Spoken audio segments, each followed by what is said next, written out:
Hey guys, today I want to talk about US currency, or any currency for that matter. When you're taking money over to the Philippines, it should be number one, crisp, unmarked, unripped.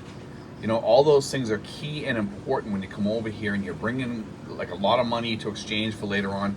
A lot of guys bring it over because they need it to do something in their house, or they want to help their girlfriend or whatever, or help do something in the family, or they just want to bring it to the bank and exchange it for pesos, what have you, or use that as their money to tour the Philippines or whatever. But if you do that, make sure that you follow those rules, because it's really important when you go to exchange that money. And in some of these places, these exchange places, they'll pay you a lesser rate. Let's say it's 55. They might pay you like 50 or 49 or something because the bill's slightly torn. It has a little tiny tear on the corner. Or they might not like the folds or anything like that. So you should always have crisp currency when you come over here. It's one of the most important things you can do when you're carrying large amounts or large sums of money. And try to have $100 bills. Have larger bills. The larger bills, the better. Do not have lots of $1 bills and $5 bills and $10 bills and $20 bills. Most places will exchange them. Some places will not. So keep that in mind when you're going to exchange these lower bills, like $1 bills and $5 bills and $10 bills. Some places won't take them. They just don't like to take those because those ones usually are worn more. They're worn, they're ripped, they have marks on them because they travel more. They just travel amongst the economy a lot more in the U.S. than does say a $100 bill. And your $100 bills, like I said, not torn, not marked, not ripped. No marks or rips on there or anything, and they shouldn't be overly worn. They should be crisp. Doesn't mean brand spanking new all the time. Try to get ones that are folded, that don't have a lot of folds in them or anything. Try to, if you can, possibly ask your bank. Go into your bank and order them a week or two before you come, possibly 3 weeks before you come. Say, listen, I need, $9,100 bills.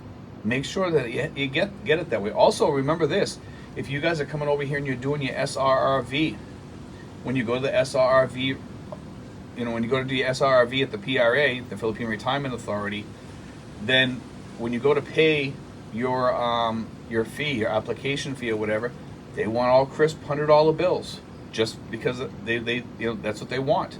And if you don't have that, you can pay them in Philippine currency, but they usually want crisp $100 bills. It's just the way it is. If you're paying in Canadian currency or some other currency, try to get American currency. Usually they say $100 bills is what they want. I'm not sure if they'll take other currency or not. I don't deal that much with people coming here from Canada or the UK.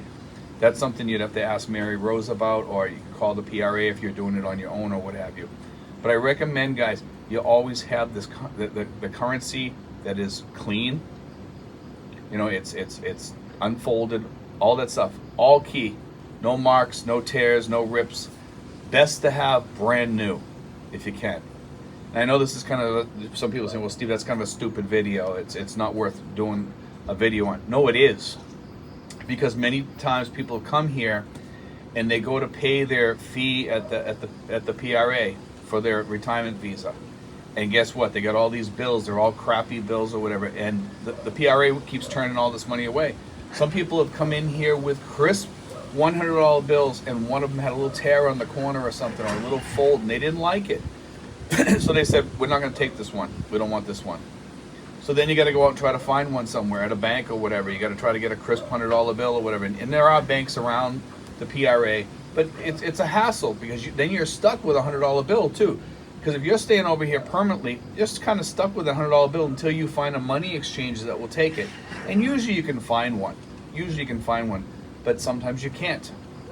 So just be aware of the currency issues over here. I'm not sure why the Philippines is like that, but they just are. But there are some money exchanges, they'll take almost any bills, and it's because their rate is a little bit lower. Okay, so you have to be a lot more careful. A lot of the ones at the airport, they'll usually take your money too. Sometimes some of them are picky, sometimes they're not. Some of them they'll take like a bill that's marked or something like that sometimes. But it depends on the place that you go to. But remember, they're going to try to give you a lower rate on those bills if they're damaged or any marks on them. If it's really damaged, forget it. If it's taped or something like that, they won't take it. Anyway, guys, just want to talk about, and also older bills they might not take also. Try to get the newest bills you can get, because they're really paranoid about that. Anyway, God bless, guys. Take care.